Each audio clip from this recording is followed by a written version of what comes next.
Welcome back to our channel guys. আশা করি আপনারা সবাই ভালো আছেন। আজকে আমাদের ঘটনাটি পাঠিয়েছেন সুরেশ দাদা ঝিনাইদহ থেকে। তার জীবনে ঘটে যাওয়া শ্মশানঘাটে এক ভৌতিক অভিজ্ঞতা তিনি আমাদের সাথে শেয়ার করেছেন। আপনারা যারা ভূতের গল্প শুনতে ভালোবাসেন অবশ্যই আমাদের চ্যানেলটি সাবস্ক্রাইব করে আমাদের পাশে থাকবেন। তো আমরা বেশি কথা না বলে সরাসরি সুরেশ দাদার ঘটনায় চলে যাব। ম্যাচ থেকে বাড়ি ফেরার সময় হঠাৎ বৃষ্টি থেকে বাঁচার জন্য শ্মশানের পাশে একটি বটগাছের নিচে আশ্রয় নেই। সেখানে একটা পেতের পাল্লায় পড়ি। এই ঘটনাটি আপনাদের সাথে আমি শেয়ার করতে চলেছি। 5 বছর আগের ঘটনা। আমি তখন পড়াশোনার জন্য মুর্শিদাবাদের বহরমপুর শহরে একটি মেসে থাকতাম। একদিন কলেজ থেকে ফিরে এসে বিশ্রাম নিচ্ছি, এমন সময় ফোনটা বেজে উঠল।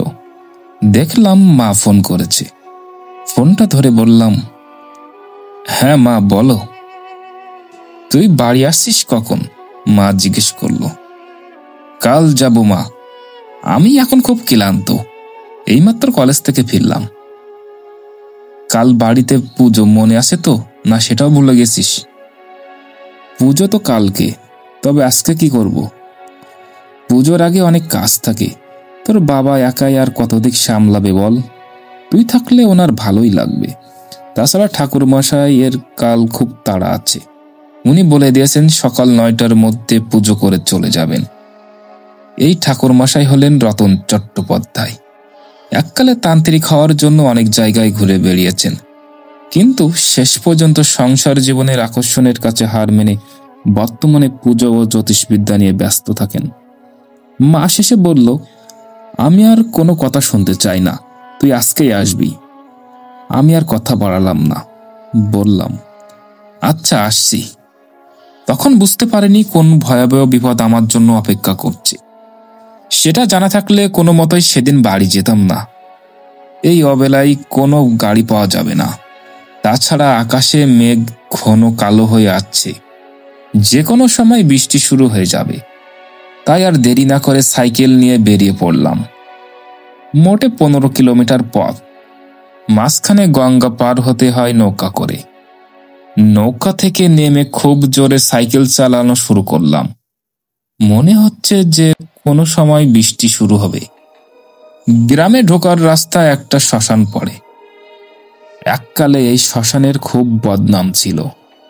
জায়গাটা নাকি একসময় ভূত প্রেতের আড্ডা ছিল, যত সব মিথ্যেবাদীর দল। এই শ্মশানের কাছে আসতে শুরু হলো প্রবল বৃষ্টি। তাছাড়া শ্মশানের পাশে একটা গাছের নিচে গিয়ে দাঁড়ালাম। বৃষ্টির সাথে সাথে অন্ধকারে চারিদিকটা ঘিরে ফেলল।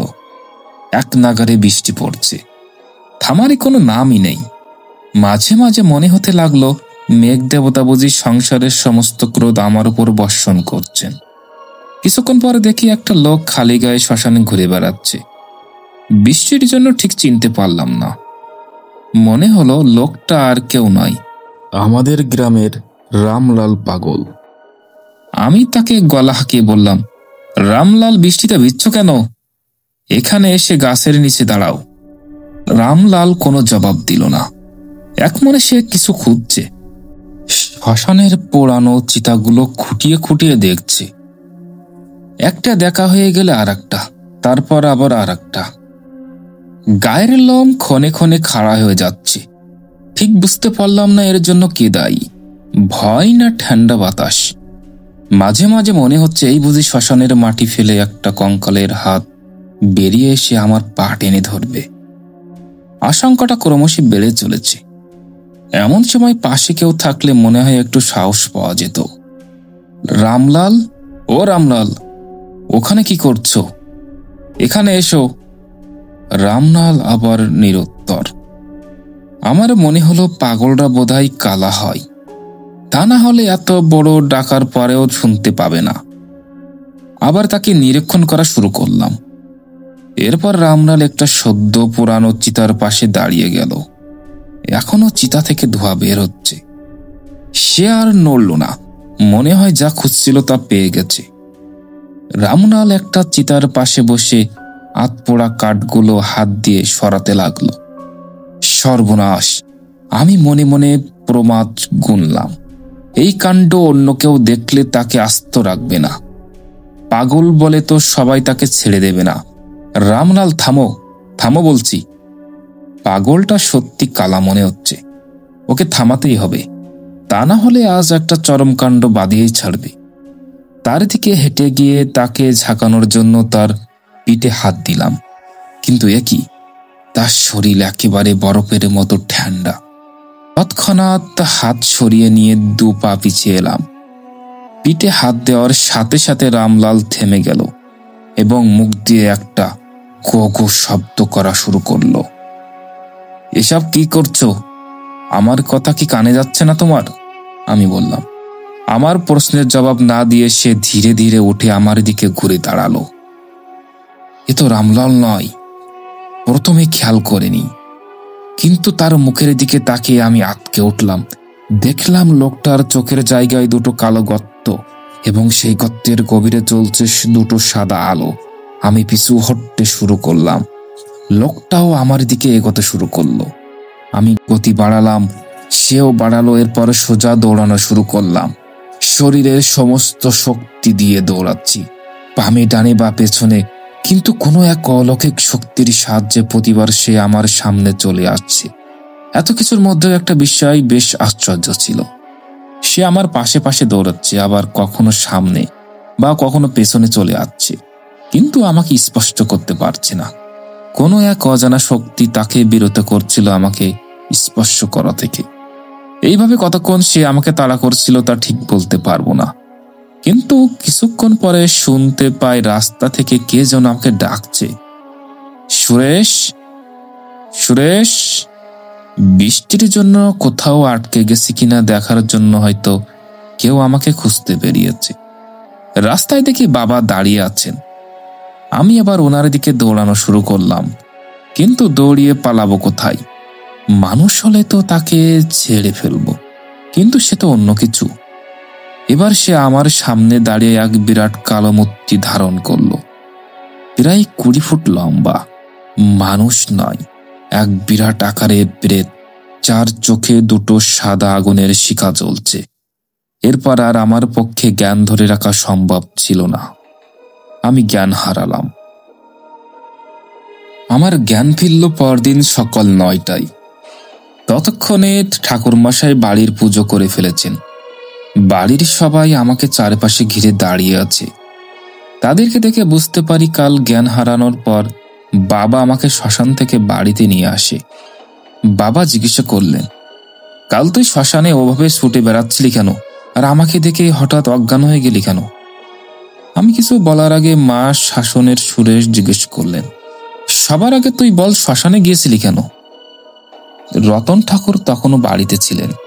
তিনি কালী পুজোর প্রসাদের জন্য অপেক্ষা করছিলেন। সবাইকে থামিয়ে রতন ঠাকুর আমাকে বললেন, শোনো, এভাবে কিছু বোঝা যাবে না। সুরেশ, এক কাজ করো, কাল ঠিক কি হয়েছিল বলো তো। আমি পুরো ঘটনাটা বললাম। সব কথা শুনে মা কান্না শুরু করে দিল। বলল, বাবা, আর কোনোদিন শ্মশানের রাস্তা দিয়ে বাড়ি আসবি না। সমস্ত ঘটনা শুনে ঠাকুর মশাই বললেন, খুব জোর বেঁচে গেছো সুরেশ। কাল তুমি এক দুষ্টু প্রেতাত্মার পাল্লায় পড়েছিলে। এক ধরনের প্রেত আছে যারা অনেকটা ডাকিনীর মতো। এরা ব্রহ্মদত্ত নামে পরিচিত। নির্জন স্থানে কাউকে একা দেখলে তার সামনে মায়া সৃষ্টি করে, তারপর তাদের গলা মটকে নিজের দলের ওজন বৃদ্ধি করে। তুমি ওই গাছের নিচে দাঁড়ানো মাত্র সে মায়ার সৃষ্টি করেছিল। গতকাল শ্মশানে কাউকেই পোড়ানো হয়নি, সবই ছিল তার মায়া। যতদূর মনে হয় নির্জন স্থান থেকে সে ওই বটগাছে আস্তানা গেড়েছে। কিন্তু ঠাকুরমশাই, তার মায়া যদি এতই ভয়ানক হবে তবে সে আমাকে স্পষ্ট করতে পারেনি কেন? ঠাকুরমশাই আমার হাতে বাঁধা একটা লাল সুতোর দিকে আঙুল দেখিয়ে বললেন, গত বছর কালী পুজোর পর এই সুতোটা তোমার মা তোমার হাতে বেঁধে দেয়। এই পবিত্র সুতোর শক্তির জোরে প্রেত তোমাকে স্পষ্ট করতে পারেনি। দেখলি বাবা, আমি বলেছিলাম না, এই সুতো হাতে বাঁধা থাকলে কেউ তোর অনিষ্ট করতে পারবে না। প্রতিবারের তোকে জোর করে পরাতে হয়। মা আবার কান্না সুরে বলল। ঠাকুরমশাই আবার বললেন, কিন্তু তুমি যখন তাকে নিজে থেকে স্পর্শ করো, তখন তার মায়া দুর্বল হয়ে যায়। তার আসল রূপটা ধীরে ধীরে তোমার সামনে উন্মোচন হওয়া শুরু হয়। তুমি শুধু তার চোখের সাদা গর্তটা দেখেছিলে, কিন্তু আরো কিছুক্ষণ ওভাবে তার দিকে তাকিয়ে থাকলে দেখতে একটা কঙ্কাল তোমার সামনে দাঁড়িয়ে আছে। মায়া ভেঙে যাওয়ার পর আর কোনো উপায় না দেখে সে তোমাকে তাড়া করা শুরু করে, চেষ্টা করে যেন যে কোনো প্রকারে তোমার হাত থেকে সুতোটা খুলে পড়ে যায়। আর সেটাই হলেই তোমার চরম সর্বনাশ হতো। কিন্তু কথায় আছে, রাখে হরি মারে কে। তোমার মায়ের বিশ্বাস আর কালীমায়ের আশীর্বাদের জন্য এ যাত্রায় বেঁচে গেলে সুরেশ। বাবা বললেন, ঠাকুর মশাই, আমি এই প্রেতাত্মাকে দেখতে পেলাম না কেন? আমিও তো সেখানে উপস্থিত ছিলাম। সুরেশ তো আমার সামনেই অজ্ঞান হয়ে গেল। আসলে প্রেত ওই গাছের উপরেই ছিল এবং তার মায়ের জন্য সুরেশটাকে নিজের সামনে দেখে। তাছাড়া সে শুধু সুরেশের ওপর মায়ার সৃষ্টি করেছিল। ভাবতে পারেনি এই ঝড় বৃষ্টির সময় অন্য কেউ তাকে সেখানে আসবে। ঠাকুরমশাই বাবাকে উত্তর দিলেন। রতন ঠাকুরের কথা শুনে মা বলল, দাদা, আপনি এত কিছু জানলেন কি করে? এক সময় এসব বিষয় নিয়ে বিস্তর চর্চা করেছি। ইচ্ছা ছিল বড় তান্ত্রিক হওয়ার, কিন্তু শেষ পর্যন্ত আর ধৈর্য রাখতে পারিনি। সংসারের টান যে অনেক বড় টান। একবারে যে ব্যর্থ হয়েছি তা নয়, কিছু শক্তি পেয়েছি, কিন্তু এসব তো আর সবাইকে বলা যায় না। প্রসাদ গ্রহণ ও খাবার দেওয়ার পর ঠাকুর মশাইকে বললেন, আচ্ছা দাদা, এই প্রেতাত্মার তো একটা বিহিত করা দরকার। তা না হলে সেই গাছের নিচে দিয়ে কেউ গেলে তো অকালে প্রাণ হারাবে। এই বিপদ থেকে বাঁচার কি কোনো উপায় নেই? উপায় একটা আছে, এবং তা এখনই করতে হবে। মাকে উদ্দেশ্য করে তিনি আবার বললেন, একটা পাত্রে কালী মায়ের পুজো করা পবিত্র জল এনে দাও তো বৌমা। মা সাথে সাথে ঠাকুর মশাইকে পুজোর জল এনে দিল। এতেই কাজ হবে, এই বলে তিনি শ্মশানের উদ্দেশ্যে রওনা হলেন। আমরাও তার সঙ্গে চললাম। এতক্ষণে গ্রামের অনেকেই ঘটনাটা জেনে গিয়েছিল, তাই তারাও আমাদের সঙ্গে হাঁটতে লাগলো। সেই ভিড়ের মধ্যে আমি রামলালকেও দেখলাম। তাকে দেখে আমার সারা শরীর জ্বলে উঠল। ইচ্ছে হলো কাছে ডেকে মাথায় 2-4টে গাট্টা মারি। তারপর ভাবলাম, কালকের ঘটনার জন্য তার তো কোনো দোষ নেই, তাই তাকে গাট্টা মারার কথাটা মন থেকে সরিয়ে ফেললাম। আমরা সবাই সেই বটগাছের নিচে এসে উপস্থিত হলাম। এরপরে ঠাকুর মশাই বটগাছ থেকে প্রেত তাড়ানোর ব্যবস্থা শুরু করলেন। রাস্তার এক পাশে শ্মশান আর অপর পাশে পুকুর। বাইরে থেকে দেখে মনে হচ্ছে গাছটা আর 5টা গাছের মতো না, কিন্তু আমি জানি এই গাছে লুকিয়ে আছে এক অদৃশ্য বিভীষিকা, এক ব্রহ্মদত্ত। ঠাকুর মশাই প্রথমে বটগাছটাকে ভালোভাবে নিরীক্ষণ করলেন। তিনি কি বুঝলেন তিনিই জানেন। এরপর তিনি মাটি থেকে একটা কাঠি নিয়ে পাত্রের মধ্যে ডুবিয়ে তা থেকে কিছুটা জল আমার গায়ে ছিটিয়ে দিয়ে বললেন, সুরেশ, এখানে উপস্থিত সব মানুষের গায়ে তাড়াতাড়ি চান জল ছিটিয়ে দাও। আমি সবার গায়ে চান জল ছিটিয়ে পাত্রটা ঠাকুর মশাইকে দিলাম। তারপর তিনি বটগাছের চারিদিকে জল দিয়ে একটি বৃত্ত তৈরি করলেন। আমি জিজ্ঞাসা করলাম, এটা কি করছেন ঠাকুর মশাই? এটার নাম চক্রাবদ্ধ, এর কাজ যথাসময় জানতে পারবে, তিনি বললেন। সবাইকে উদ্দেশ্য করে তিনি বললেন, সবাই শোনো, আমি যতক্ষণ না বলবো এই গাছের কাছে কেউ আসবে না।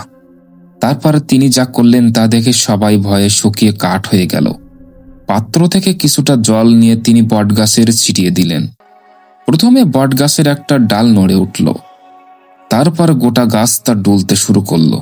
মনে হলো এইমাত্র কারো ঘুম ভাঙল। এরপর শুনতে পেলাম একটা গম্ভীর ও কর্কশ গলা, কে, কার এত বড় সাহস আমার ঘুম ভাঙায়? আবার ব্রহ্মদত্তের সেই রক্তহীন করা কণ্ঠস্বর শুনতে পেলাম, এ অসময়ে কার মরার বাসনা জেগেছে? দেব সব কটার গলা মোটকে। ঠাকুর মশাই দেখি দিব্যি দাঁড়িয়ে আছে, তার চোখে মুখে ভয়ের লেশ মাত্র নেই। তিনি ঠান্ডা গলায় বললেন, আমি তোর ঘুম ভাঙিয়েছি। তোর কি বাঁচার ইচ্ছে শেষ হয়ে গেছে? এত বড় সাহস তুই ব্রহ্মদত্তের ঘুম ভাঙাস? অদৃশ্য প্রেত বলল, তবে রে, তুই এই প্রেত সিদ্ধ তন্ত্রতান্ত্রিককে ভয় দেখাস? এক সময় তোর মতো হাজার হাজার প্রেতাত্মার মাঝখানে বসে এই শ্মশান ভূমিতে আমি তন্ত্র সাধনা করেছি। দাঁড়া, দেখাচ্ছি মজা। এই বলে তিনি পাত্র থেকে কিছুটা চান জল হাতে নিয়ে বটগাছের সেই ডালের দিকে ছুঁড়ে দিলেন। সঙ্গে সঙ্গে গাছ থেকে একটা আত্মচিৎকার ভেসে আসলো। দেখলাম গাছের সেই ডালে একটা মানুষের আকৃতির আগুন জ্বলছে। বুঝলাম ঠাকুরের মন্ত্র বলে ব্রহ্মদত্তের গায়ে আগুন লেগে গেছে। বাছাধন, এবারে তুমি বুঝবে কার পাল্লায় পড়েছ। গাছে বসে আমার ওপর মায়া সৃষ্টি করেছিলে না?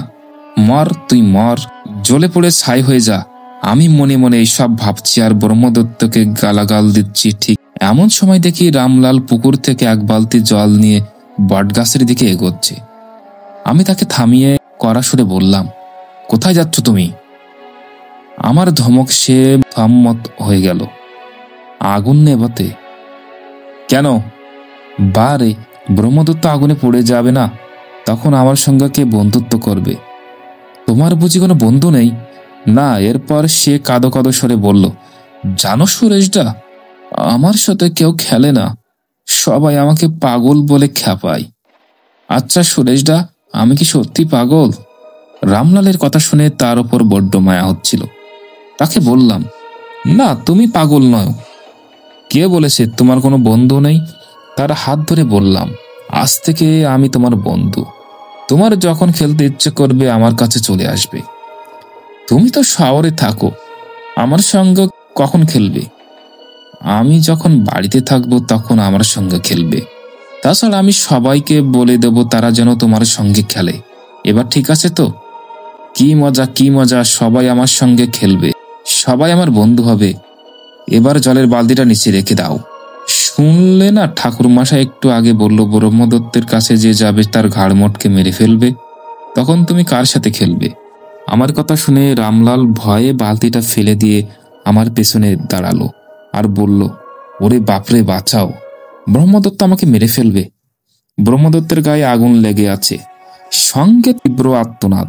সে ঠাকুর মশাইকে বলল, এবার তুই মরবি। এরপর দেখি ব্রহ্মদত্তায় যে ডালে দাঁড়িয়েছিল সেই ডালটা হঠাৎ দুলে উঠল। মনে হলো কেউ যেন লাফ দেওয়ার প্রস্তুতি নিচ্ছে। দেখলাম মানুষ আকৃতির সে আগুনটা লাফ দিয়েছে এবং সে লাফ দিয়ে ঠাকুর মশাইয়ের দিকে। কিন্তু এ কি, ব্রহ্মদত্ত লাফ দিয়ে কিছুটা এগোতে মাটিতে পড়ে গেল। সঙ্গে সঙ্গে চক্রবদ্ধর চারিদিকে একটা চঙের মতো আগুনের প্রাচীর তৈরি হলো এবং তা মাটি থেকে আকাশ পর্যন্ত ঢেকে গেল। সে লাফ দিয়ে ঠাকুর মশাইয়ের কাছে আসতে পারেনি, আর তার কারণ হলো ঠাকুর মশাইয়ের তৈরি অদৃশ্য চক্রাবদ্ধ কবচ, যেটা পার হওয়ার ক্ষমতা ওই ব্রহ্মদত্ত নেই। তিনি আগেই বুঝেছিলেন যে প্রেত তার উপর আক্রমণ করতে পারে এবং সেজন্য তিনি প্রথমে তার প্রতিকার করে রেখেছিলেন। চক্রাবদ্ধ স্পর্শ করা মাত্র ব্রহ্মদত্ত শরীরে লেগে থাকা আগুন দ্বিগুণ উৎসাহে জ্বলতে লাগলো এবং সাথে সাথে তার আত্মনাদ আরো দ্বিগুণ হয়ে গেল। এবার প্রেতের গলায় আওয়াজ একটু নরম হলো। সে হাত জোর করে ঠাকুর মশাইকে বলল, আমাকে ছেড়ে দাও, মুক্ত করে দাও, এই যন্ত্রণা আমি আর সহ্য করতে পারছি না।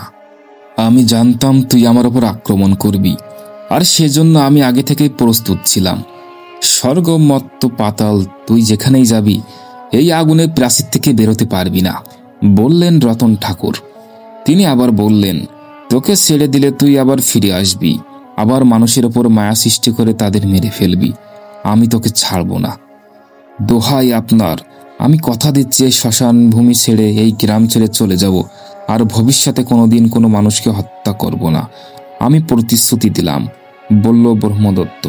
কথাটা যেন মনে থাকে, কিন্তু তুই এখান থেকে চলে গেছিস সেটা কিভাবে প্রমাণ করবি?